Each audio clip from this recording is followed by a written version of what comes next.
జీవితమొక పయనమని గమ్యము తెలియదని తెలిసిన ఈ మనిషి పయనమాగదు. జననం ధర్మమని మరణం కర్మమని తెలిసిన జనన మరణ చక్రమాగదు. మరణం తథ్యమని ఏ జీవికి తప్పదని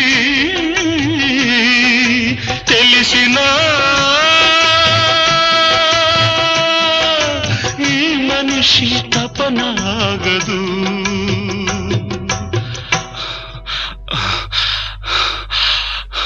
ఈ బ్రతుకు తపనాగదు. ఆగదు ఏ నిమిషము నీ కోసము.